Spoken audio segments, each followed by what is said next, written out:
للہ رب العالمین۔ اگر انہیں برا نہ لگے تو میری گزارش ہے کہ وہ تھوڑا دائیں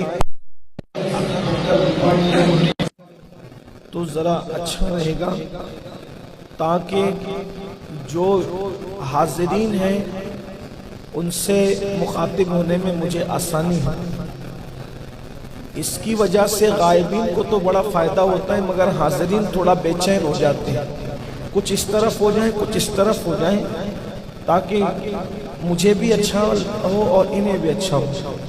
ایک بار سب مل کر بلند آواز سے درود شریف پڑھنے سے سیدنا و شفیعنا حبیبنا مولانا محمد وآلہ وسلم صلی اللہ علیہ النبی الامی وآلہ وصحبہ صلاۃ و سلام علیکہ یا رسول اللہ صلی اللہ تعالی علیہ وسلم۔ راہ پرخار ہے کیا ہونا ہے، راہ پرخار ہے کیا ہونا ہے، پاؤں افگار ہے کیا ہونا ہے، تیرے بیمار کو میرے عیسیٰ غش لگاتار ہے کیا ہونا ہے، دور جانا ہے رہا دل تھوڑا کوچ تیار ہے کیا ہونا ہے، دل ہمیں تم سے لگانا ہی نہ تھا اب سفر بار ہے کیا ہونا ہے، اوروں سے چھپ کے کیے جس کے گناہ وہ اور کیوں رضا کڑتے ہو ہنستے اٹھو، کیوں رضا کڑتے ہو ہنستے اٹھو، جب وہ غفار ہے کیا ہونا ہے۔ آج کی یہ محفل اصلاح عقائد و اعمال کے حوالے سے انعقاد پذیر ہے، اور منتظمین محفل نے مجھے جس عنوان کے حوالے سے پابند کیا ہے اسی مناسبت سے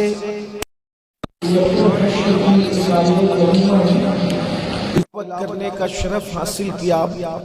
اللہ تبارک و تعالی اس کے متعلق مجھے حق کہنے اور آپ سب کو حق سن کر اس پر عمل کرنے اور اسے عام کرنے کی توفیق عطا فرمائے۔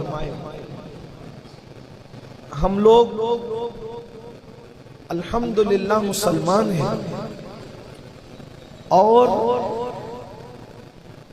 مسلمان ہونا، مومن ہونا، یہ اتنے بڑے اعزاز کی بات ہے کہ آپ نے سنا ہوگا کہ لوگ کہتے ہیں کہ فلاں شخص مقدر کا سکندر ہے۔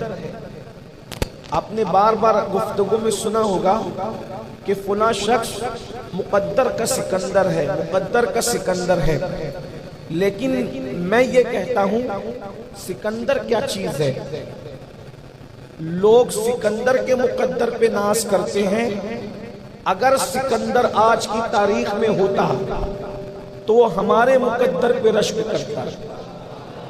سکندر ہمارے مقدر پہ رشک کیا کرے، اس کی وجہ یہ ہے کہ وہ آدھی سے زیادہ دنیا کو اس نے فتح کیا۔ اس کو کیا ملا؟ آدھی سے زیادہ دنیا کی حکومت ملی، اور ہمیں پوری کائنات کا رسول، اللہ کا بھی محبوب محمد الرسول اللہ کا دامن نصیب ہوا۔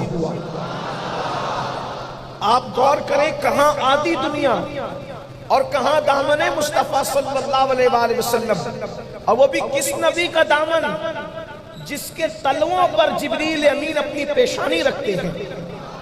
ایسے نبی کا دامن جس کی خوشی اللہ چاہتا ہے، جس کی رضا اللہ چاہتا ہے، ان کا دامن نصیب ہوا۔ اور اس کے بعد سکندر دنیا سے گیا تو ہاتھ خالی لے کر کے گیا، اور انشاءاللہ جب ہم دنیا سے جائیں گے تو خالی ہاتھ نہیں، جنازے میں دامن مصطفیٰ ساتھ لے جائیں۔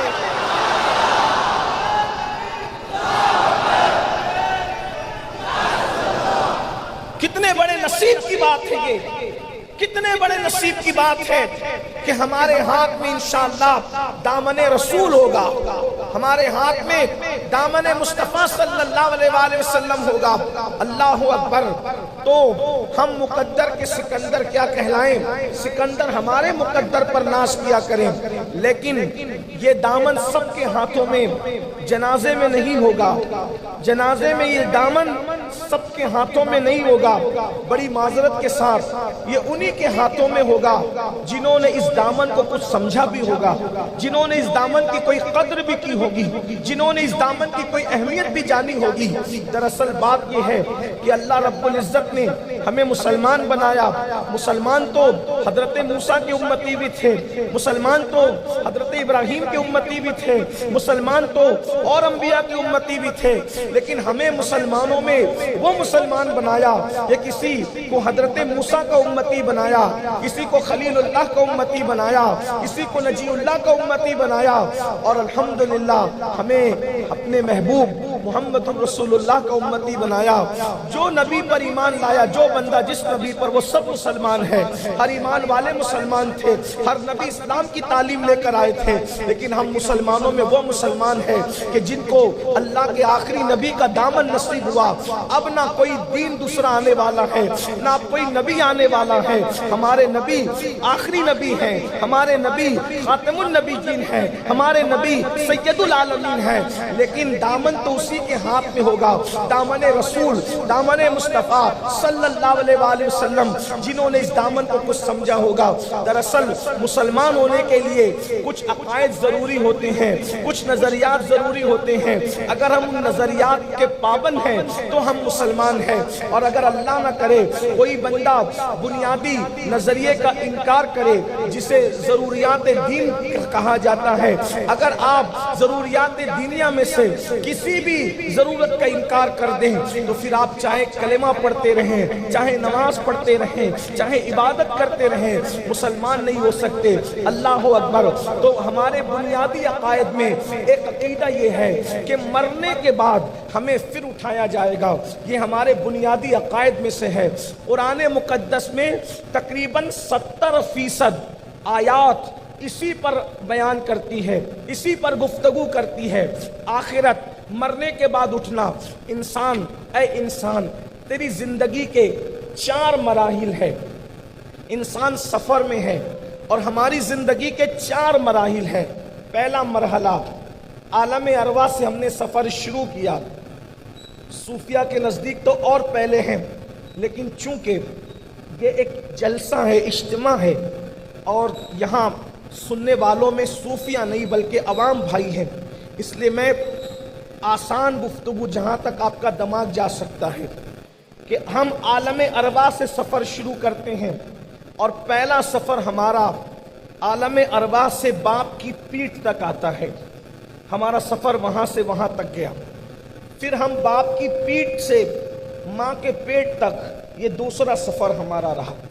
ہم نے ایک عرصہ باپ کی پیٹھ میں گزارا ہے، یہاں بہت سارے لوگ ہوں گے جن کی پشت میں کئی بچے ہوں گے، لیکن ہمیں بھی پتہ نہیں، انہیں بھی احساس نہیں، لیکن عقیدہ ہمارا یہ ہے کہ ماں کے پیٹ سے پہلے بچہ باپ کی پشت میں ہوتا ہے، لیکن یہ میرے اللہ کی شان ہے کہ باپ کی پشت میں کتنے بچے ہیں، وہ پشت لے لے کر کے گھوم رہا ہے، نہ اس کو خبر ہے نہ اس کو خبر ہے، نہ اسے کوئی احساس ہے نہ اسے کوئی بوجھ ہے۔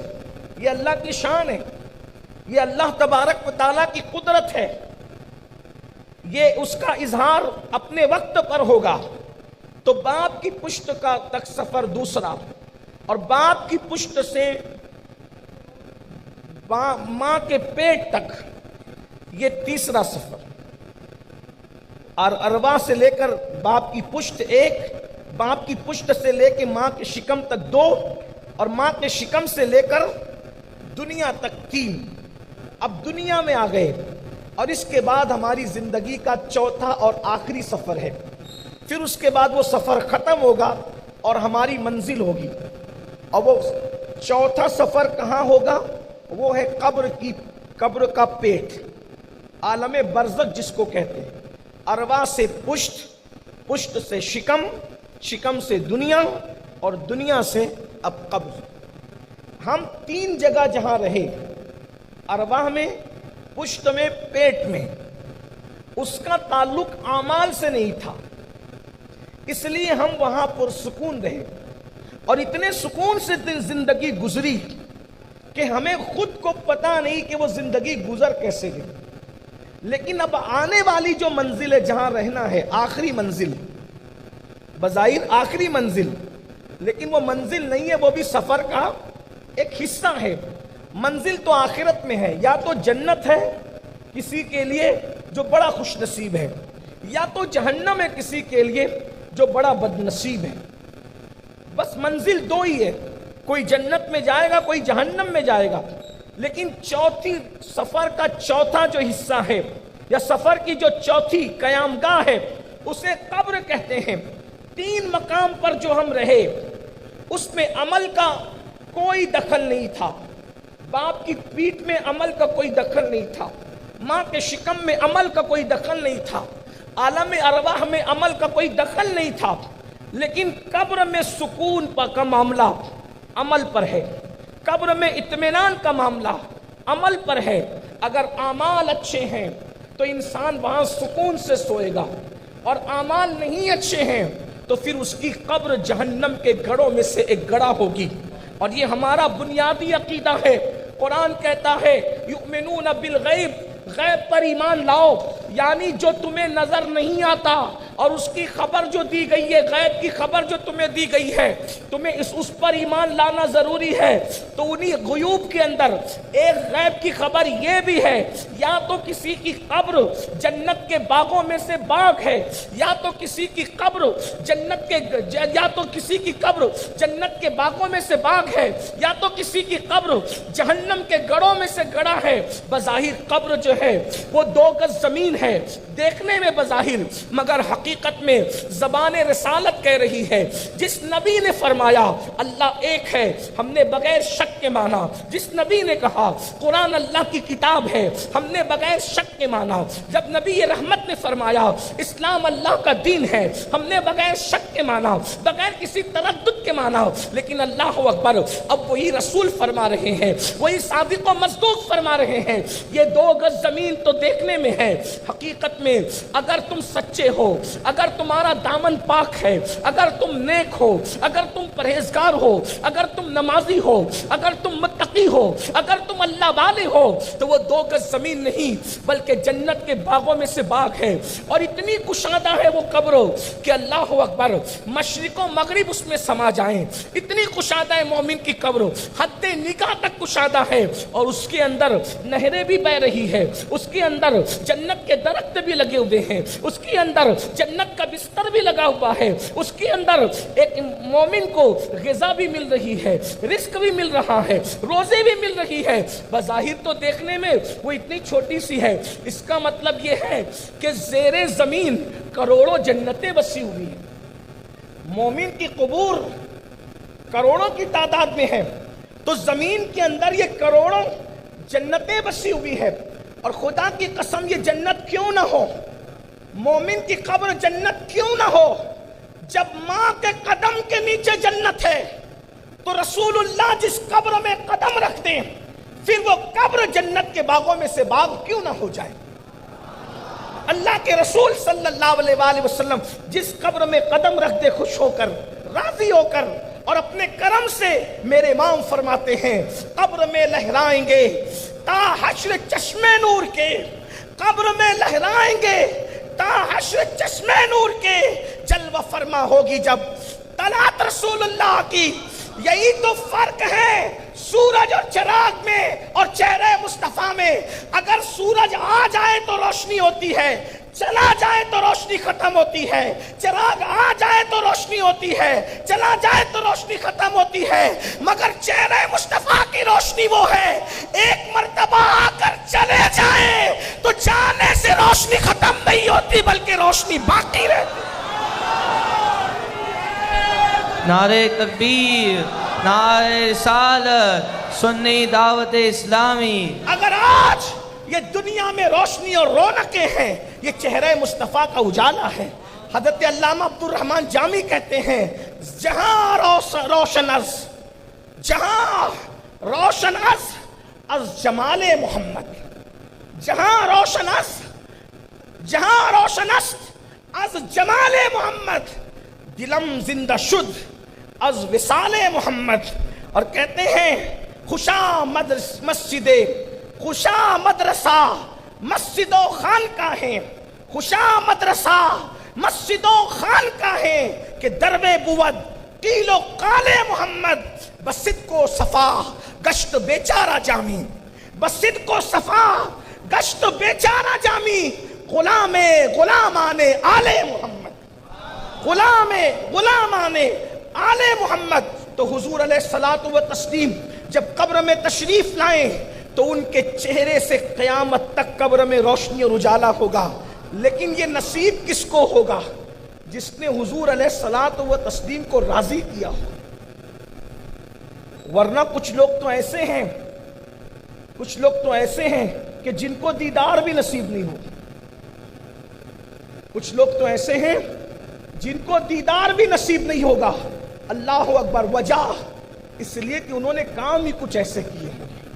میرے پیارے آقا صلی اللہ علیہ وآلہ وسلم کے پیارے دیوانوں، تو یہ آخرت کے سفر کی جو آخری منزل ہے، آخرت کے سفر کی جو آخری منزل ہے اور آخرت کے سفر کی پہلی منزل ہے، اسے قبر کہتے ہیں. اور اس کے لیے ہمارے پاس کیا تیاری ہے؟ قرآن کہتا ہے یا ایھا الذین آمنوا اتقوا اللہ ولتنظر نفس ما قدمت لغد واتقوا اللہ ان اللہ خبیر بما تعملون. اے ایمان والو، اللہ سے ڈرو اور آخرت کے لیے تم نے کون سا عمل بھیجا، آخرت کے لیے تم نے بھیجا کیا ہے، اس پر غور کرو، تھوڑا فکر کرو، سوچو، ٹھہرو، رکو، سمجھو کہ تم نے آخرت کے لیے کیا بھیجا. وہاں کسی کا خاندان کام نہیں آنا. قبر میں جب یہ بات ہم کہتے ہیں تو لوگوں کو برا لگتا ہے. خاندان کام نہیں آنا، قبر میں خاندان کام نہیں آنا، قبر میں کوئی ڈگری نے بھی کام نہیں آنا، قبر میں کسی ہنر نے بھی کام نہیں آنا. قبر میں صرف دو کا کام ہے، ایمان اور عمل.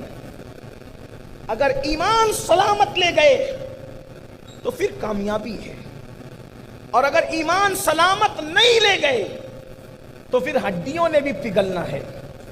اور وہ دردناک عذاب ہے جس کا تصور اگر انسان کر لے تو اس کے رونگٹے کھڑے ہو جائیں. اور یہ بات بھی آپ کو بتا دوں، وہاں نہیں دیکھا جائے گا کہ کون کس دور کا ہے. میرے جملوں پر غور کرتے جانا. کون کس دور کا ہے یہ بھی نہیں، کون کس قبیلے کا یہ بھی نہیں، کون کس خطے کا یہ بھی نہیں.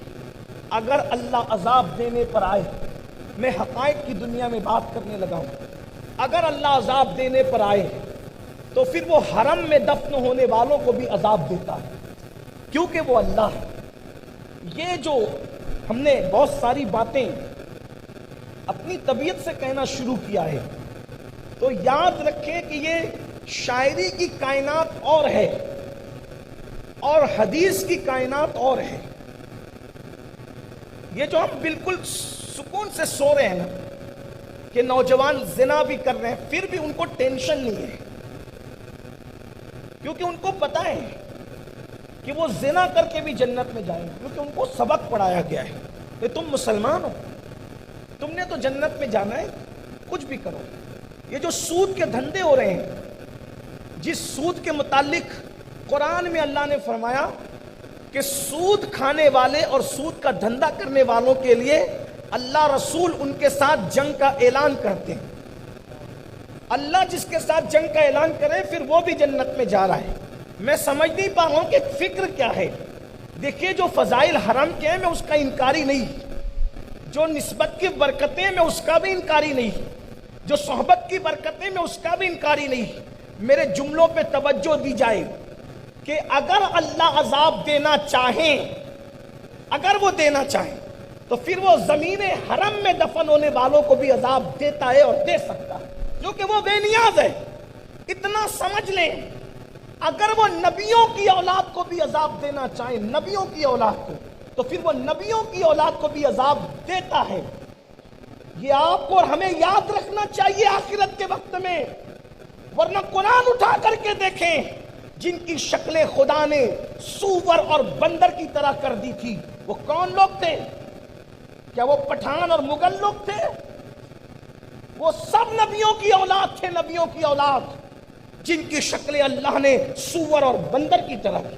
اگر میں کسی دوسری کتاب کی بات کر دوں تو لوگ کہیں گے کہ یہ تو معتبر نہیں اور وہ معتبر نہیں، اور اس کا وہ نہیں اور اس کا وہ نہیں، لیکن قرآن کے بارے میں آپ کا کیا خیال ہے؟ قرآن کیا کہتا ہے؟ قرآن کہہ رہا ہے جن کی شکلیں سور اور بندر کی طرح کی گئی تھی، جن پہ پتھر برسے تھے، جن کو دریاؤں، جن کو طوفان میں غرق کر دیا گیا تھا، جن پر جوؤں کا عذاب، جن پر گھن کا عذاب، جن پر مینڈکوں کا عذاب، جن پر خون کا عذاب اللہ نے مسلط کیا تھا، وہ سب کے سب اولاد پیغمبر تھے۔ قرآن اٹھا کر دیکھو تو ہمیں کیا یہ احساس نہیں ہے؟ اے میری قوم کے جوانوں، زنا کر کے بھی یہ سوچتے ہو کہ ہم جنت میں جائیں گے، سود کے دھندے کر کے بھی سوچتے ہیں ہم جنت میں جائیں کیونکہ ہم مسلمان ہیں۔ ارے اللہ اس کا رسول جنگ کا اعلان کر رہا ہے کہ جو سود کا دھندا کرے، اللہ رسول اعلان جنگ کرتے ہیں۔ اور سن لو، سود کھانا بھی حرام ہے اور سور کھانا بھی حرام ہے، خنزیر کھانا بھی حرام ہے، سود کھانا بھی حرام ہے، دونوں حرام ہے، لیکن سور کھانے سے بڑا گناہ سود کھانا ہے۔ اس کی وجہ یہ ہے کہ جو سور کھائے اس کے ساتھ اللہ نے جنگ کا اعلان نہیں کیا، لیکن جو سود کھاتے ہیں اللہ نے ان کے ساتھ جنگ کا اعلان کیا ہے۔ کیا وجہ ہے کہ مسلمانوں کو سور کے نام سے بھی نفرت ہے اور سود نگلتے جا رہے ہو، سود کے دھندے چھپ چھپ کر کیے جا رہے ہو؟ کیا ہے؟ نمازیں بھی ہو رہی ہے، سود کا دھندا بھی ہے، عمرے کو بھی جا رہے ہیں، سود کا دھندا بھی ہے، راتوں رات کروڑ پتی بننے کے چکر میں، مالداری کے شوق میں، قیمتی گاڑیوں کے چکر میں، اونچی عمارتوں کے چکر میں، اچھے کپڑوں کے چکر میں ہم کہاں ہیں؟ تو اللہ کے بندو سن لو، جو قبر آخرت کی پہلی منزل ہے، آخرت کی پہلی منزل ہے جو قبر، اور دنیاوی سفر کی آخری منزل ہے، اس قبر کا حال یہ ہے۔ کس دور کے ہیں آپ؟ کس خطے کے ہیں آپ؟ آواز تو اب تک پہنچ رہی نا میری؟ سب سن رہے نا آواز؟ تو تھوڑا آپ لوگ ڈسٹرب نہیں کریں، تھوڑا سا چھوڑ دیں، مجھے چھوڑ دیں، مجھے کہنے دیں اپنے انداز میں۔ ایک بار درود شریف پڑھ لیں آپ، درود شریف پڑھ لیں آپ۔ اللہ رب محمد، اللہ رب محمد صلی اللہ علیہ وسلم، نحن عباد محمد صلی اللہ علیہ وسلم، صلاۃ و سلام علیک یا رسول اللہ۔ یہ سب چھوڑ دیں، یہ سب انتظامات چھوڑ دیں، صرف ابھی بات سنیں، منتظمین بھی سنیں، آپ بھی سنیں۔ ایک بار پھر درود شریف۔ رب صلی وسلم دائما ابدا علی حبیبک خیر الخلق کلہم، صلاۃ و سلام علیک یا رسول اللہ صلی اللہ تعالی علیہ وسلم۔ تو یہ جو قبر ہے، جو آخرت کی پہلی منزل ہے، سیدنا عثمان غنی رضی اللہ تعالیٰ جب قبر پر جا کر کھڑے ہوتے تھے کسی کی، اتنا روتے تھے کہ لوگوں کو ڈر لگتا تھا کہ روتے روتے ان کی جان نہ نکل جائے۔ تو لوگ کہتے تھے امیر المومنین آپ جب جہنم کا ذکر سنتے تو بھی روتے مگر اتنا نہیں روتے، مگر قبر پر آ کر بہت زیادہ روتے ہیں۔ تو امیر المومنین سیدنا عثمان غنی فرماتے ہیں یہ آخرت کی پہلی منزل ہے، اگر کوئی یہاں کامیاب ہوا تو وہ پوری آخرت میں کامیاب ہے، اور اگر وہ یہاں فیل ہو گیا، ناکام ہو گیا، تو اس کی پوری آخرت برباد ہے۔ تو اب یہاں سوچئے اور سنیے، یہ جو ہمارا تصور ہے، خیال ہے کہ قبر میں جائیں گے اور سیدھا چادر اڑا کے سلا دیا جائے گا اور پھر فرشتے جگانے آئیں گے تو کہا جائے گا کہ ارے اس کو مت جگانا، یہ تو رسول اللہ کا دیوانہ ہے۔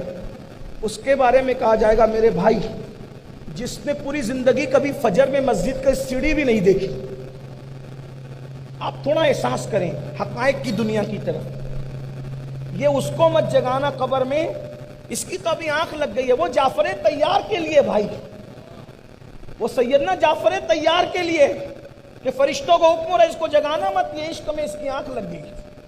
وہ امیر حمزہ کے لیے، وہ امام حسین کے لیے، وہ عمار بن یاسر کے لیے، وہ عبداللہ ابن حجش کے لیے، وہ مصعب ابن عمیر کے لیے، وہ ان کے لیے جنہوں نے اپنی جانوں کی پرواہ نہیں کی اور حضور کے عشق میں وہ کٹ گئے، ان کے کلیجے چبا دیے گئے، ان کی آنکھوں میں آنکھ کی سلائیاں پھیر دی گئی، ان کی ناکیں کاٹ لی گئی عشق مصطفیٰ کی بنیاد پہ، ان کے ہونٹ کاٹ دیے گئے مسلمان ہونے کی بنیاد پہ، زبان کو ان کی گدی سے کھینچ لیا گیا رسول اللہ کا نام لینے کی بنیاد پہ. یہ ان کے لیے کہ ان کو مت جگاؤ، یہ سو گئے عشق میں. ان کے لیے، اپنے لیے یہ شعر فٹ کرتے ہو کہ فرشتے ہمارے لیے کہیں گے جس نے پوری زندگی کبھی فجر میں مسجد کا منہ نہیں دیکھا، ان کا ہمارا بھی شمار ہوگا ان لوگوں میں کہ فرشتوں کو ہماری وجہ سے کہا جائے کہ ان کو مت جگانا، جن کا حال یہ ہے کہ رات کے 3 بجے تک جو زنا کی فلمیں دیکھتے ہیں. اپنے احوال تو دیکھیں ہم، احوال شیطان کا ننگا ناچ اور اپنے لیے مرتبوں کی خواہش کتب اور ابدال کی طرح. آپ مجھے بتائیں ہم نے زندگی میں حلال کتنا کھایا ہے اور حرام کتنا کھایا ہے، اس کا بھی کبھی حساب کیا؟ جوانی کی دہلیز پر قدم رکھنے کے بعد ہم نے کیا کیا کیا ہے؟ انسان تو اپنے جرائم کو بھول کر اپنی نیکیوں کو شمار کرتا ہے. بتاؤ آج ہم کیا نہیں کر رہے ہیں؟ آج ہمارے جوانوں کی زندگی کے احوال کیا ہیں؟ عرفات کے میدان میں بیٹھ کر یہ قوم تاش کے پتے کھیلتی ہے. جس قوم کے جوانوں کے احوال یہ ہوں کہ وہ میدان عرفات میں بیٹھ کر کے تاش کے پتے کھیلے، جو قوم مسجد میں بیٹھ کر موبائل پر گیم کھیلے، جو قوم کا حال یہ ہو کہ معاذ اللہ محلے کی لڑکیاں بھی جن کے پاپ کی نظر سے محفوظ نہ ہو، جس قوم کے جوانوں کی فکر یہ ہو کہ سالیاں، پھپھی کی بیٹیاں، ماموں کی بیٹیاں، محلے کی بچیاں، حتیٰ کہ اب ہم وہ منوس وقت اور دن دیکھ رہے ہیں کہ ٹیچر کی نگاہ سے شاگردہ اور شاگردوں کی نظر سے ٹیچر بھی اب محفوظ نہیں. یہ وہ حالات ہیں. اور وہ قوم اپنے بارے میں سوچ رہی ہے کہ ہم قبر میں جائیں گے تو فرشتوں کو حکم ہوگا کہ اس کو مت جگاؤ، اس کی آنکھ لگ گئی. میرے عزیز، وہ دردناک عذاب ہے جس کا تصور نہیں. آئیے علامہ جلال الدین سیوطی کی مشہور کتاب شرح الصدور سے ایک روایت پیش کرتا ہوں تاکہ ہماری آنکھ کھلے. میں اس پہ کوئی تفسیرہ نہیں کروں گا، صرف اس کا مفہوم پیش کر دوں گا، باقی آپ خود سمجھ لیں. اللہ کے رسول صلی اللہ علیہ وآلہ وسلم جنت البقیع میں تشریف لے گئے. اس کا مطلب جس قبر کا ذکر ہو رہا ہے وہ قبر کرناٹک میں نہیں بنی ہوئی ہے، گوا میں نہیں بنی ہوئی، مالیگاؤں ممبئی میں نہیں بنی ہوئی. وہ قبر کہاں بنی ہوئی ہے؟ کہاں بنی ہوئی ہے؟ جنت البقیع. اس کے ذمہ دار امام سیوطی ہے، میں صرف نقل کر رہا ہوں، حقائق آپ کے سامنے آ جائے. جو بہت سکون سے ہم بیٹھے ہوئے ہیں، راتوں کو عیاشی کر لیں، راتوں کو آرام کر لیں، راتوں کو شراب سے راتیں رنگین کر لیں، حرام کھا لیں، زنا کر لیں، چوریاں کر لیں، جھوٹ بول لیں، رند کے رند رہیں، ہاتھ سے جنت لیں. اگر ایسی اتنی سستی جنت تھی تو غوث پاک رضی اللہ تعالیٰ 40 سال تک عشاء کے وضو سے فجر کیوں پڑھ رہے تھے؟ غریب نواز 97 سال کی عمر پوری گزاری، 97 سال. ابتدا کے 27 سال کبھی کبھی سو لیتے تھے، آخری کے 70 سال نہ کبھی رات کو سوئے نہ کبھی دن کو سوئے. جگتے تھے اور روتے تھے. کس لیے؟ آخرت کو یاد. یہ تو غریب نواز ہے. مولا کائنات سید السادات، شیر خدا، خاتم الولایت، اہل سنت کے عقیدے میں علی اس ہستی کو کہتے ہیں جس کا بھائی نبیوں کا سردار، جس کے بیٹے جنتی جوانوں کے سردار، جس کی بیوی جنتی عورتوں کی سردار، جو خود سردار. اور آقا فرماتے ہیں علی انت سید العرب، کہ تو عرب کا سردار. ام المومنین سیدہ عائشہ صدیقہ کہتی یا رسول اللہ، سردار عرب تو آپ ہیں، علی سردار عرب کیسے؟ تو آقا نے فرمایا میں پوری کائنات کا سردار ہوں اور میرا علی عرب کا سردار۔ اندازہ فرمائیں جس کے خاندان کے لیے سرداری دنیا اور آخرت میں مخصوص کر دی گئی ہے۔ بلکہ یہ بھی کہوں کہ کسی کا خاندان کام نہیں آئے گا، لیکن رسول اللہ کے خاندان کے بارے میں حضور نے کہہ دیا الا نسبی و سببی، لیکن میرا خاندان کام آنے والا ہے۔ اندازہ فرمائیں یہ وہ خاندان علی وقار کی بات ہے جہاں بچے بچے کی مثال نہیں، بلکہ ان سے جن کی نسبت جڑ جائے وہ بھی بے مثال ہو جائے۔ لیکن صحابہ کہتے ہیں، شاگردان علی مرتضیٰ کہتے ہیں کہ جب رات کا آخری حصہ آتا تھا تو مولائے کائنات ایسے روتے تھے آخرت کو یاد کر کے، آخرت کو یاد کر کے علی مرتضیٰ ایسے روتے تھے جیسے کسی کو سانپ ڈس لیتا ہے تو وہ کیسے تڑپ کے روتا ہے، ویسے مولا علی آخرت کو یاد کر کے ایسے تڑپ تڑپ کے رویا کرتے تھے۔ بڑی داڑھی تھی، پورے سینے کو گھیرے ہوئے تھی، تو وہ داڑھی کو پکڑ کے کہتے تھے اللہ علی پر رحم۔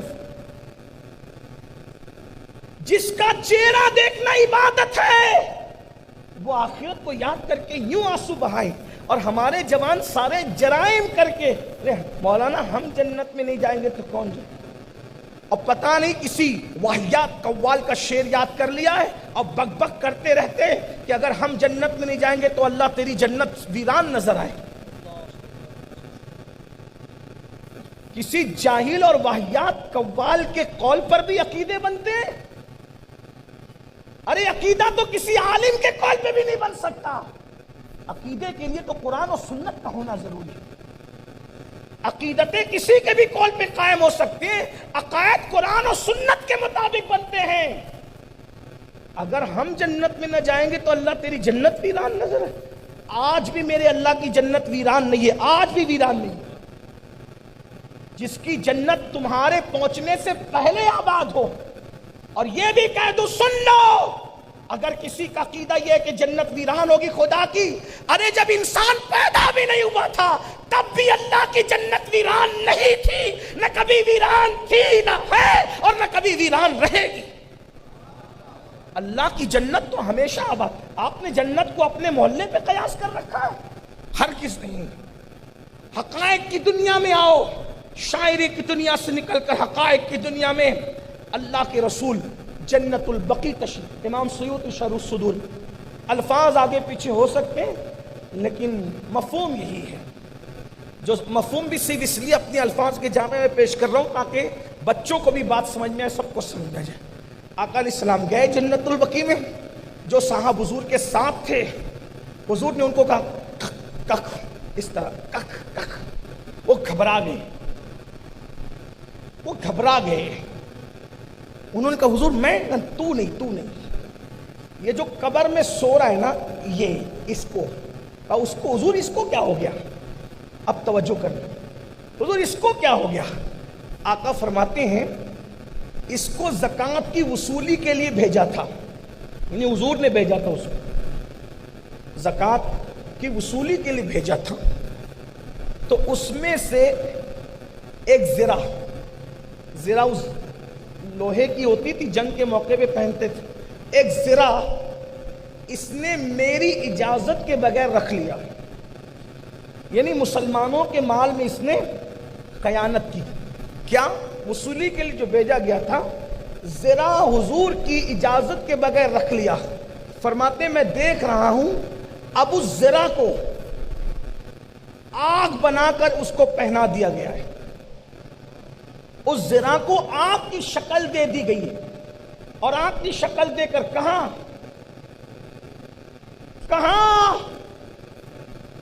سنیو کہاں؟ امام سیوطی لکھ رہے ہیں مدینۃ الرسول کے قبرستان میں وہ شخص دفن ہے، اور ایک زرہ مومنوں کی زرہ میں اس نے خیانت کی ہے، وہ آگ کی بنا کر اس کو پہنا دی گئی، اور حضور دیکھ رہے ہیں، اور فرمایا کہ یہ ہو گیا ہے۔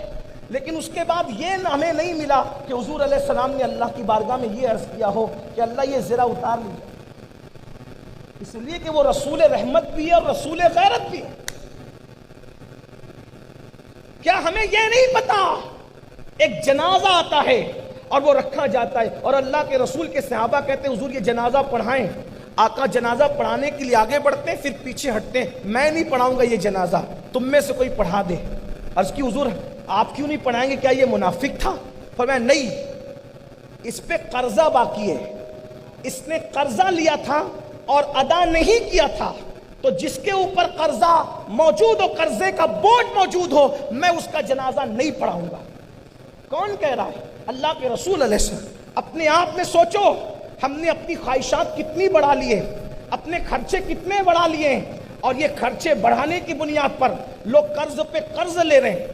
آج لوگ چشتیت کی بات کرتے ہیں، سرکار بابا فرید الدین گنج شکر مرید کرنے سے پہلے لوگوں سے وعدہ لیتے تھے، جیسے آج ہم مرید کرنے سے پہلے وعدہ لیتے ہیں نماز پڑھیں گے، گناہ سے بچیں گے۔ بابا فرید کہتے تھے مجھ سے یہ بھی وعدہ کرو کہ قرض نہیں لوگے۔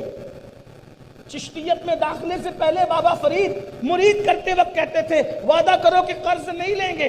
ایک مرتبہ بابا فرید کے یہاں گولر پکے، اور گولر بنانے والی ذات محبوب الہی کی، گولر ابل رہے تھے۔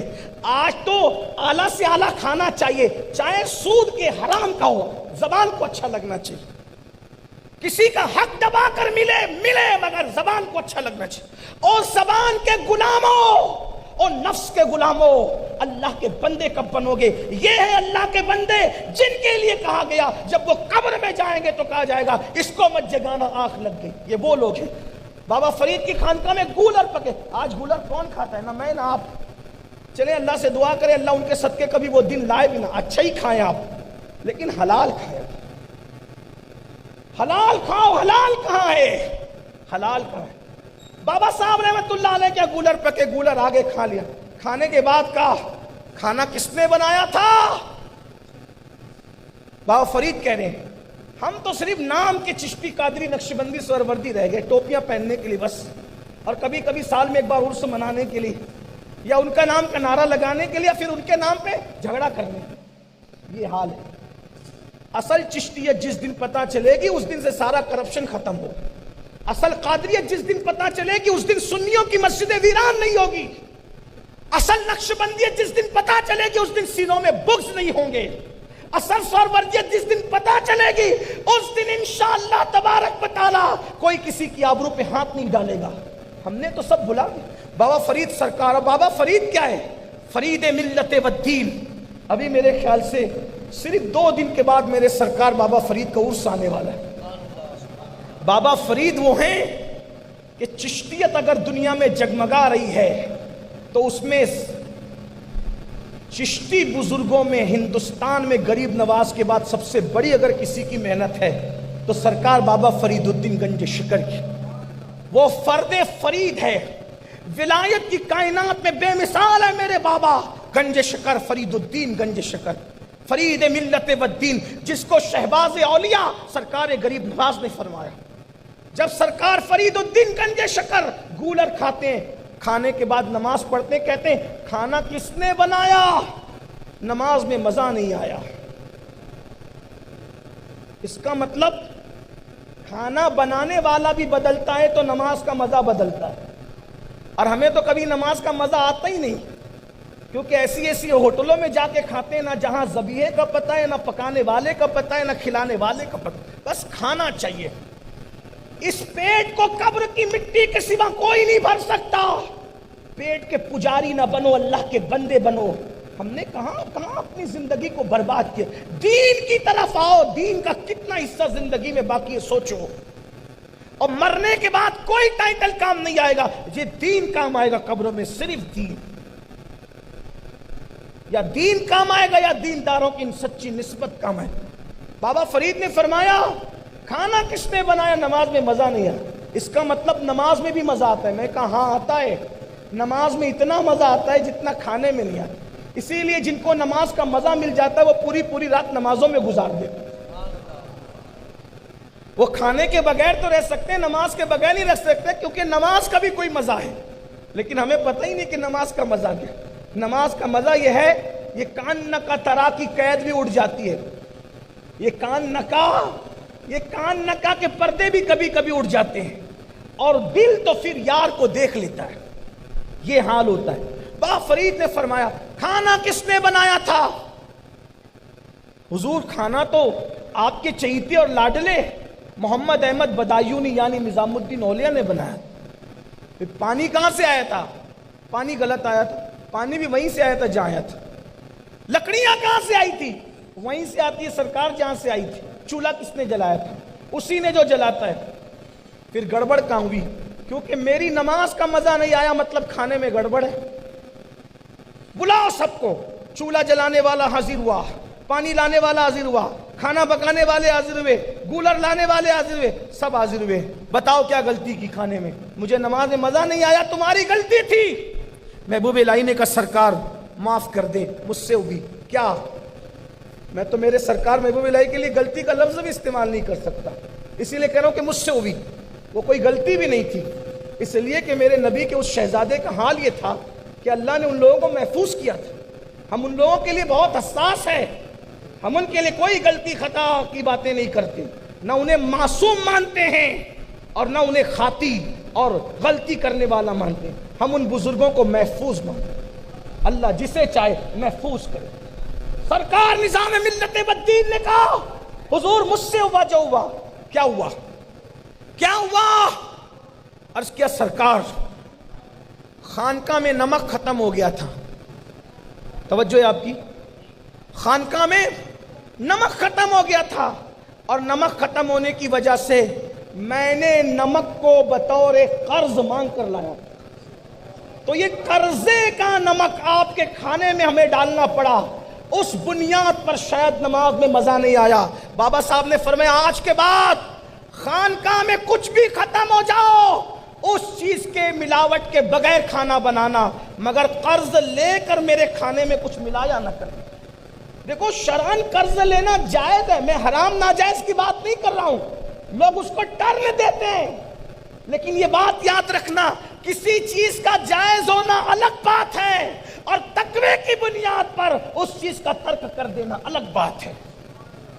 حضور اکرم صلی اللہ علیہ وآلہ وسلم نے اگر قرض لیا ہے تو تعلیم امت کے لیے کہ اگر حالات ایسے ہو جائے تو ایسا ہو جائے. لیکن پھر بھی میں یہ بات کہوں, حضور علیہ السلام نے کبھی اپنی ذات کے لیے قرض نہیں لیا. جب بھی قرض لیا ہے تو کسی اور کی مدد کرنے کے لیے قرض لیا ہے. آپ اٹھا کر سیرت دیکھ لیں تو عرض یہ کر رہا تھا, آقا نے فرمایا جس کے اوپر قرضہ باقی ہے میں اس کا جنازہ نہیں پڑھاؤں گا, تم میں سے کوئی پڑھا دے. تو مولائے کائنات آگے بڑھے اور مولا علی نے عرض کی یا رسول اللہ کتنا قرضہ ہے؟ کہا اتنا ہے. کہا حضور اس کا پورا قرضہ میں اپنے سر پہ لیتا ہوں, میں ادا کر دوں گا, لیکن اتنی بڑی سعادت سے اس کو محروم نہ کرے. یہ قرضے سے نردوش کر دیا جاتا ہے, اس کا قرضہ میرے سر آتا ہے, میں ذمہ دار ہوں. آپ نماز جنازہ ادا فرمائے. اندازہ فرمائے کہاں کسی نے خیانت کی زرہ میں اس کو آگ کی بنا کے پہنا دی گئی, کوئی قرضہ ادا لے کر کے ادا نہیں کیا, آقا جنازہ پڑھنے سے انکار کر رہے. اب میری قوم کے جوانوں آپ سوچو, ہم نے جوانی کی دہلیز پر جس دن سے قدم رکھا کیا نہیں کیا اور کیا نہیں کر رہے ہیں, اور اس کے بعد ہمارا یہ تصور ہے کہ ہم نے تو جنت ہی میں جانا ہے.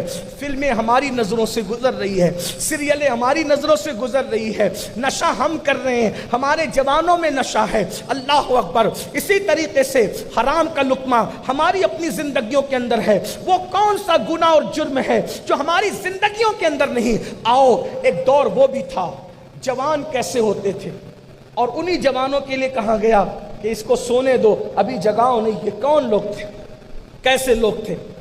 آج تو اگر کوئی 50 اور 100 روپے پہ تمہارا ہمارا دین خریدنا چاہیں تو لوگ آسان کر دیتے. اس کے دین بک رہا ہے, مذہب بک رہا ہے, مسلک بک رہا ہے, افکار بک رہے ہیں, خیالات بک رہے ہیں. بلکہ اب تو کوئی پیسہ بھی نہیں دیتا, لوگ نفسانی خواہشات پہ دین بیچ رہے ہیں.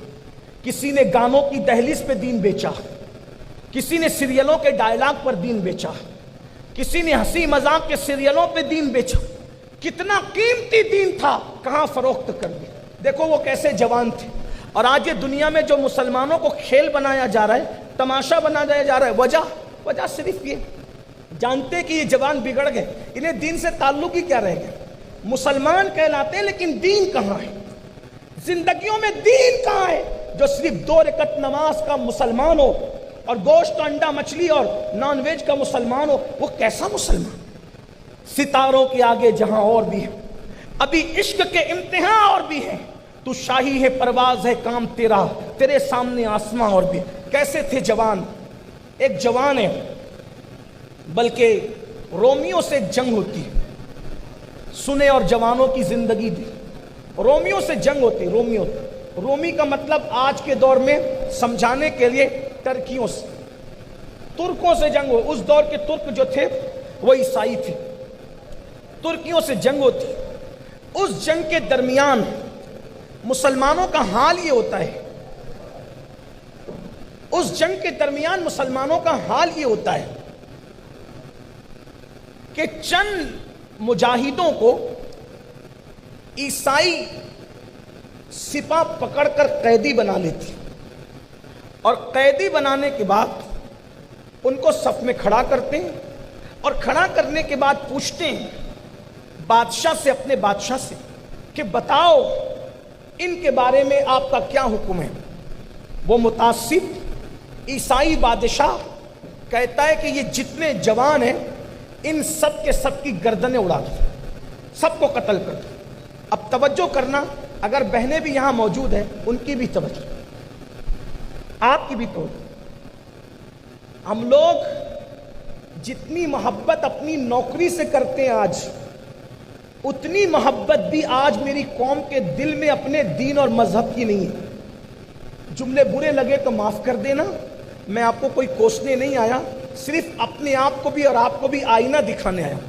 جتنی اپنی نوکری سے ہمیں محبت ہے نا، اتنا بھی دین سے پیار لوگوں کے دلوں میں نہیں ہے. کیوں؟ اگر سیٹ کہہ دے 6 بجے آنا ڈیوٹی پہ، تو 6 بجے ہماری آنکھ برابر کھلتی ہے، بلکہ 6 بجے جانا ہے تو 5 بجے آنکھ کھلتی ہے. اللہ نے کہا فجر میں اٹھنا ہے، کیوں آنکھ نہیں کھلتی؟ کیوں نہیں کھلتی؟ جو 10,000 روپے کی نوکری دیا جس نے، اس سیٹ کے فرمان کی تو قدر ہے. جس اللہ نے پیدا کیا، ماں کے پیٹ میں شکل بنائی، جس اللہ نے ماں کے سینے میں ہمارے پیدا ہونے سے پہلے غذا پیدا فرمائی، اس اللہ کے فرمان کی کیا قدر ہے؟ قرآن کہتا ہے وما قدر اللہ حق قدری، تم نے اپنے اللہ کی وہ قدر نہیں کی جیسا کہ قدر کرنے کا حق تھا. بڑی معذرت کے ساتھ اپنے پیر کے دیے ہوئے تحفے کی تو عزت ہے، لیکن اللہ کے دیے ہوئے تحفے کی کتنی عزت ہے. اگر پیر کا رومال مل جائے، رومال، اس کو عطر لگا کر کباٹ میں، تجوریوں میں سنبھال کے رکھیں گے. کیوں؟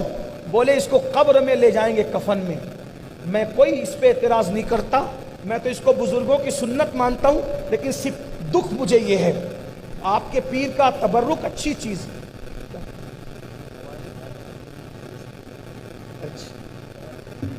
ٹھیک،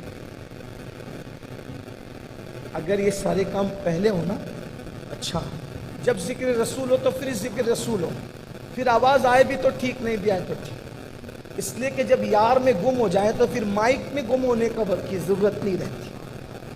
پھر آئے نہیں آئے، بلکہ پھر ایسا ہے کہ جو صرف بیٹھا رہے اس کو سنائی بھی نہ دے وہ بھی بخشا جاتا ہے. یار کا ذکر کی محفل کے حدیث پاک درود شریف پڑھنے آؤ. جب درود شریف پڑھنے کے لیے کہا جائے تو بلند آواز سے پڑھا کریں. اللہم صلی علی سیدنا الصلاۃ والسلام. اب آپ عرض کر سکتا ہوں تو بات سن لیں. ایک بار پھر درود شریف پڑھیں. صلی اللہ علیہ نبی الامی وآلہ وصحبہ صلاۃ والسلام علیکہ یا رسول اللہ. پیروں کا تبرک قبر میں لے جانا یہ بزرگوں کا طریقہ ہے، لیکن ایک بات کہتا ہوں، پیر رومال دے دے، پگڑی دے دے، جبہ دے دے اور کیا کیا جو بھی دے دے، تو آپ کہتے ہو اسے سنبھال کے رکھا ہے قبر میں لے. کس کا تحفہ ہے؟ پیر صاحب، امیر سنی دعوت اسلامی نے دیا، پیر صاحب نے دیا، حضرت صاحب نے دیا، سید صاحب نے دیا، فلاں صاحب نے، جس کا بھی نام آپ لیتے میرے لیے سب قابل ہے. سب کا دیا ہوا تحفہ اتنا دل و جان سے لگا کے رکھتے ہو. ایک تحفہ میرے اللہ نے بھی دیا، اور کن مبارک ہاتھوں سے بھیجا اس نے. بس یہی رونا ہے، ہم سب کے ہو گئے، رب کے کب ہوں گے؟ پیروں کے بن گئے، فقیروں کے بن گئے، عالموں کے بن گئے، خطیبوں کے بن گئے، ماں باپ کے بن گئے، سب کے بن گئے، رب کے کب بنو؟ سب کے دیے ہوئے توفیق. لوگ مجھ جیسے نکمے سے بھی کہتے ہیں کوئی تحفہ دے دیتا کہ سنبھال کے رکھے. میں نے کہا اگر تحفہ سنت کے طور پہ لے جاتے ہیں تو لے جاتا, تبرک کے طور پہ لے جاتا ہے تو زبردستی گھر میں کوئی نوست نہ لے جاتا. ہم لوگوں کی تو تبرکات بھی ہونے لگے. یہ بھی ایک بڑا تماشا ہو گیا. جو خود متبرک نہیں ہے ان کی چیزیں کیسے تبرک ہو سکتی, یہ بھی ایک تماشا ہے. اقبال نے تو صدی پہلے رونا رویا تھا, الہی یہ تیرے سادہ دل بندے کدھر جائیں, الہی یہ تیرے سادہ دل بندے کدھر جائیں. ہے درویشی بھی عیاری ہے, سلطانی بھی عیاری. ایک صاحب میرے پاس آئے, کہا کہ یہ زیارت کر لیں آپ. میں نے کہا کیا ہے یہ؟ تو بولے فلاں بزرگ کے دانت ہے, وہ دانت تمباکو کھاتے کھاتے کالے ہو گئے تھے. میں نے کہا ذرا طریقے کا تبرک بھی تو لائیں, جسے دیکھ کر لوگوں کو گھینا ہے اس کو بھی تم تبرک میں شروع. کچھ تو خیال کرو سنیو, جن کے دانت بھی کالے پڑ گئے ہو. سوچے صحیح. میں کوئی نزلہ اتارنے نہیں آیا, لیکن کم سے کم اپنی سنیت کا مذاق تو نہ بناؤ. ہم لوگوں کے درمیان جی رہے ہیں, کم از کم حالات تو دیکھو. اللہ اکبر. تو عرض یہ کر رہا تھا, سید صاحب نے تحفہ دے دیا, امین القادری نے دیا, قبلہ امیر محترم نے دیا, پیر محترم نے دیا. اتنی عزت کر رہے ہو, ایک تحفہ میرے اللہ نے بھی بھیجا, اور کن ہاتھوں سے بھیجا. لا مکان پہ بلا کے محبوب کو کہا محبوب آپ کی امت کے لیے میری طرف سے یہ نماز کا تحفہ لے جائے اور سب کو لے جا کر کے دے دے. بتاؤ پیر کے تحفے کی عزت کرنے والوں, خدا کے تحفے کی عزت کب کرو گے؟ کیا قدر ہے خدا کے تحفے کی, کیا قدر ہے اللہ کے تحفے کی. تو بات دور نکلتی, میں بات سمیٹتا ہوں. حضرت تشریف لائیں گے, میری بات مکمل ہوگی. بات سن لیں کہ رومیوں نے کہا, ان ترکیوں نے, متعصب عیسائیوں نے, سب کو اڑا دو, سب کی گردنیں کاٹ دو. سب کی گردنیں اڑا دی جانے لگی. تو ان میں 3 جوان تھے اور تینوں بہت خوبصورت تھے. ایک بات آپ کو بتاؤں, جوانی جو خوبصورت دکھتی ہے نا, جوانی میں جو حسن آتا ہے وہ پاک دامنی کی بنیاد پر آتا ہے. ان بہت سارے جوان 50-55 میں بھی پہنچ جاتے تو پتہ نہیں چلتا کہ یہ بوڑھا ہو رہا ہے. ان کے چہرے جلدی بدلتے نہیں, جوانی کے آثار ان پہ قائم رہتے. کیوں؟ کیونکہ وہ پاک دامن ہوتے. اور کبھی کبھی 18 سال کی عمر میں بھی بالکل بڈھا دکھنے لگتا ہے, چہرہ اترا ہوا, جھریاں پڑی ہوئی, آنکھیں سونی سونی. وجہ اس لیے کہ جرائم اور گناہ کے اثرات انسان کو وقت سے پہلے بوڑھا کر دیتے. ایک بزرگ کی عمر 100 سال تھی, 100 سال, اور وہ بالکل جوان دکھتے تھے. تو کسی نے کہا آپ 100 سال کے ہو کے جوان دکھتے ہیں, وجہ کیا ہے؟ فرمایا میں نے جوانی کی حفاظت کی, اللہ نے مجھے 100 سال میں بھی جوان ہی رکھا. اسی لیے کہنے والوں نے کہا ہے کہ محمد کے غلاموں کو بڑھاپا آ نہیں سکتا. کیوں نہیں آ سکتا؟ غریب نواز نے 60 سال کی عمر کے بعد نکاح کیا اور بچے بھی ہوئے. آج تو انسان 60 سال کی عمر میں نماز بھی کھڑے ہو کے ہمت نہیں رکھتا ہے, وہ شادی کیا کرے گا بیچارہ. اس کا مطلب غریب نواز 60 سال میں بھی جوان تھے, اور 60 سال کے بعد آپ نے ایک کے بعد ایک 2 نکاح فرمائے. توجہ فرمائے. تو یہ جرائم ہے جو ہمیں بوڑھا کر رہے ہیں. ورنہ آپ جا کر کے دیکھیں, پہلے 90 سال کی عمر کا بوڑھا بھی قرآن بغیر چشمے کے پڑھتا تھا, اور آج 6 سال کے بچوں کو بھی چشمہ لگتا ہے. میں یہ نہیں کہتا کہ سارے چشمے والے پاپی ہیں, اس کو ایسا برا مت ماننا, لیکن بات یہ کہنا چاہتا ہوں, ایسا ہوتا ہے کبھی کبھی کہ گناہ ایک کرتا ہے, اس کی نوست پوری قوم کو اٹھانی پڑتی ہے. ایسا نہیں ہے. بہت چشمے والے ایسے جو بیچارے بڑے متقی پرہیزگار ہیں, لیکن کسی اور کے گناہ کی نوست اس پر بھی تو برسی نا. یہ دنیا ہے, یہ دنیا کے اندر جو الگ الگ طور پہ بیماریاں ہیں, نئی نئی بیماریاں جس کو کبھی ہمارے باپ داداؤں نے نہیں سنا تھا. حدیث پاک کا مفہوم ہے, جب تم میں زنا, سود خوری, بے حیائی عام ہوگی تو اللہ تم پر ایسی ایسی بیماری مسلط کرے گا جس کے نام نہ تم نے سنے ہوں گے نہ تمہارے باپ داداؤں نے سنے ہوں. کبھی کووڈ کا نام سنا تھا, کبھی سونامی جیسی عذاب کا نام سنا تھا, کبھی ایڈز جیسی بیماری کا نام سنا تھا, کبھی کینسر جیسی بیماری کا نام سنا تھا؟ یہ کیا ہے؟ فرمایا جب زنا، بے حیائی عام ہو جائے گی، بدکاری، تو اللہ وہ بیماریاں تم پہ مسلط کرے گا جس کے نام نہ تم نے سنے ہوں گے نہ تمہارے باپ داداؤں نے سنے ہوں گے۔ ایسا نہیں ہے کہ گنہگار ہی مبتلا ہوگا، نہیں، اس لیے کہ پنکھا چلتا ہے تو ہوا سب کو آتی ہے، ایسے ہی بھٹی جلتی ہے تو گرمی بھی سب کو لگتی ہے، مجرم کیا غیر مجرم کیا سب کو بدبو آتی ہے، پوری محفل کو اس کی مصیبت جھیلنی پڑتی ہے۔ یاد رکھنا، اور کبھی کبھی بروں کے ساتھ ساتھ اچھے بھی پستے، کیونکہ وہ رہتے انہی کی بستی میں۔ تو ان عیسائیوں نے سب کو کاٹ دیا۔ 3 جوان بڑے خوبصورت تھے اور تینوں سگے بھائی تھے، تینوں سگے بھائی تھے۔ تو کیا ہوا؟ وزیر نے کہا کہ بادشاہ یہ تینوں بڑے خوبصورت ہیں، ان کو بچا لو، ان کو بچا لو، ان کو بچا لیں گے تو ہم ان سے کچھ آلہ کار بنا کے اپنے کام میں لائیں گے۔ اب وزیر ہوشیار، چتر، چالاک تھا۔ بادشاہ نے کہا ٹھیک ہے، اگر تو کہتا ہے تو بچا لیتے۔ سب مار دیے گئے تینوں بھائی۔ اب ان تینوں بھائیوں کو آفر کی گئی، کیا؟ کہ تم لوگ عیسائی بن جاؤ، یعنی اپنا مذہب چھوڑ دو۔ اور چیلنج کیا تھا؟ اگر یہ عیسائی بن گئے، اسلام چھوڑ دیا، تو ہم پوری دنیا کو چیلنج کریں گے کہ اگر اسلام حق ہوتا تو یہ دین کیوں چھوڑتے، اسلام کیوں چھوڑتے؟ مگر وہ جوان تھے، اور وارے جوان، تینوں نے کہا واللہ جان تو دے سکتے ہیں، ایمان نہیں دے سکتے۔ آج بھی جوان ہیں، اگر کالج میں لڑکیاں دوسرے مذہب کی آ جائے اور کہے کہ ہاں ہمارے مذہب میں آ جاؤ ہم شادی کر لیں گے، تو آدمی فوراً سوچنے لگتا ہے لا الہ الا اللہ۔ بھائیوں، اسلام زندگی میں ہے کہاں؟ تھوڑی دیر کبھی 10 منٹ اپنے گھر میں بیٹھ کر کے سوچو، چہرے پر اسلام کہاں ہے، گھر میں اسلام کہاں ہے، دل میں اسلام کہاں ہے، سوچ میں اسلام کہاں ہے، نگاہ میں اسلام کہاں ہے؟ اسلام اقبال تو یہی رونا روتا ہے، وہ مفکر کہتا ہے زبان سے کہہ دیا لا الہ تو کیا حاصل، دل و نگاہ مسلمان نہیں تو کچھ بھی نہیں۔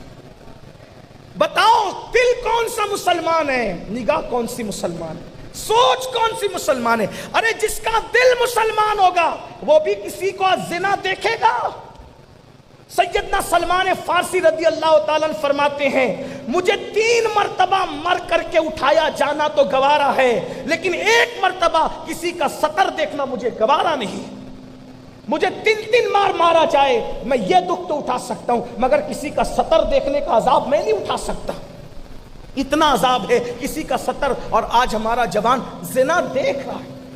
موبائل کے مشکل پاسورڈ کو کے پیچھے کیا چھپا ہے ہر آدمی خود جانتا ہے۔ اپنے من میں ڈوب کر پا جا سراغ زندگی، تو اگر میرا نہیں بنتا نہ بن اپنا تو بن۔ تو تینوں بھائیوں نے کہا مر جائیں گے اسلام نہیں چھوڑ۔ اچھا ٹھیک ہے پھر مرو، چلو آؤ۔ پتہ ہے تیل کی کڑھائیاں جلائی گئی، یہ ہمارے لیے بہت بڑی عبرت کی بات۔ تیل کی کڑھائیاں، اور جب تیل کڑکڑ کرنے لگا اور تیل سے جب شرارے بلند ہونے لگے دھوئیں کے، تو پھر ان بھائیوں میں سے ایک بھائی کو لے جانے لگے تو 2 کہتے تھے پہلے میں۔ یعنی جو واقعی مومن ہو جاتا ہے اس کے لیے موت تو اللہ کی طرف سے تحفہ ہو جاتی ہے۔ جو دنیا کے غلام ہیں وہ تو کبھی مرنا ہی نہیں چاہیں گے، لیکن جو اللہ کے بندے وہ جانتے ہیں ادھر موت سے آنکھیں بند ہوتی ہے، ادھر یار کی بارگاہ میں حاضری کا شرف نصیب ہوتا ہے۔ میرے امام کہتے ہیں جان تو جاتے ہی جائے گی قیامت یہ ہے، اب یہاں مرنے پہ ٹھہرا ہے نظارہ تیرا۔ اور سنیو یہ تو عقیدے کی بات ہے اور عقیدت کی بات ہے، جو رسول اللہ کا سچا عاشق ہو جاتا ہے وہ مرنے سے پہلے سرے بالی حضور خود تشریف لاتے ہیں کہ چل میں تجھے لینے آیا ہوں۔ کوئی ان کا ہو کر تو دیکھے۔ لوگ کہتے ہیں حضور قبر میں آئیں گے کہ نہیں آئیں گے، میں نے کہا عاشق بن جا، تو جب جب تڑپے گا وہ تب تب تیرے سرہانے تشریف لائیں گے۔ سرے بالی انہیں رحمت کی ادا لائی ہے، حال بگڑا ہے تو بیمار کی بن آئی ہے۔ ارے ان کا بن کر تو دیکھ، صرف رو دے گا تو ایسا لگے گا کہ کسی کا آستین تیرے آنسوؤں کو خشک کر رہا. ان کا بن سب کے بن گئے, کبھی ان کا بن کے دیکھ. لیکن جب تک ان آنکھوں میں پاپ بسے گا ان کے کیا بن سکیں گے؟ جب تک اس دل میں حسد, بغض, کینہ, جرائم کی محبت بسے گی ان کے کیا بن سکیں گے؟ بہرحال اللہ اکبر. ہوا کیا؟ ایک بھائی کہتا پہلے میں, وہ کہتا پہلے میں. آخرکار پہلے بڑے کو ڈال دیا, تھوڑی دیر میں ہڈیاں اوپر آ گئی, پورا گوشت جل کے ختم ہو گیا. دوسرے کو ڈالا, وہی حال ہوا. تیسرا چھوٹا تھا اور بالکل کڑیل جوان تھا. وزیر کی نیت خراب ہوگی. وزیر نے کہا 2 تو چلے گئے, ایک بچہ ہے, اس کو منانا آسان ہے, آپ مجھے ٹائم دیں میں اس کو منا لوں. بادشاہ نے کہا ٹھیک. کہا جب خوف سے ان کو نہیں بگاڑ سکے تو لالچ سے بگاڑتے ہیں. اور اس کے بعد وزیر اپنے گھر لے گیا اور عود جلایا, دلہن کی طرح کمرہ سجایا گیا, ہر آرائش اور زیبائش کا سامان, تعیشات کا سامان مقرر کیا گیا. اور جب اس رومانیت کے ماحول میں جب اس جوان کو حجرے میں رکھ دیا گیا کھانے پھل فروٹ کے ساتھ, تو وزیر نے اپنی خوبصورت سی اکلوتی بیٹی کو کہا کہ بادشاہ نے کہا ہے اگر یہ لڑکے کو تو نے عیسائی بنا دیا تو بادشاہ آدھی حکومت ہمیں دے دے گا, آدھی حکومت ہمیں ملے گی. تو کتنی خوبصورت ہے, اپنی کافر اداؤں سے اسے بھی کافر بنا لے. یعنی باپ کتنا گر چکا تھا آدھی حکومت کے لالچ میں کہ اپنی بیٹی کی آبرو کو داؤ پہ لگایا. اہل باطل کا ہمیشہ سے وتیرہ یہ رہا ہے, اہل باطل کا, کہ اہل حق کو مشن سے ہٹانے کے لیے انہوں نے عورت کا استعمال کیا ہے. آج بھی عورتیں ننگی کر دی گئی, یوٹیوب پر فیس بک پر آپ شکار ہو گئے, لیکن وہ شکار نہیں ہوئے تھے, وہ تو نگاہیں جھکا کے گزر جاتے تھے کیونکہ کسی کا جلوہ آنکھوں میں پہلے سے بسا تھا.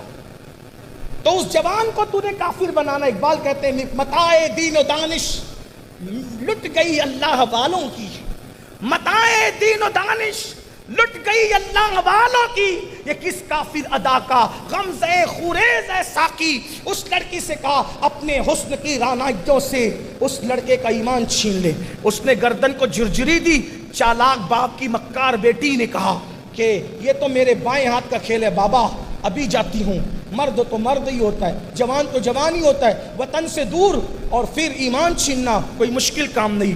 جیسے ہی اس رومانیت کے ماحول میں اس نے قدم رکھا تو دیکھا شمع جل رہی ہے, رات کا ماحول ہے, اونٹ سلگ رہا ہے, خوشبودان سے ہلکی ہلکی بھینی بھینی خوشبو کی لپیٹیں اٹھ رہی ہے. ایسے میں اس ہلکی سی چراغ اور مشعل کی روشنی میں اس لڑکے کے چہرے کا حسن اور بھی بڑھ چکا تھا. لڑکی دیکھی وہی فریفتہ ہو گئی. اتنا خوبصورت تھا وہ جوان, لیکن وہ جوان کر کیا رہا تھا؟ وہ مصلی بچھا کے نماز پڑھ. یہاں تو 10 منٹ کا بھی ماحول ملے گا, تھوڑا سا فری ہوں گے تو وہ موبائل میں لگتے. مسجد میں بھی موبائل نہیں چھوٹتا, بیان بھی ہو رہا تو موبائل نہیں چھوٹتا, میت میں جائیں گے تو بھی موبائل نہیں چھوٹتا.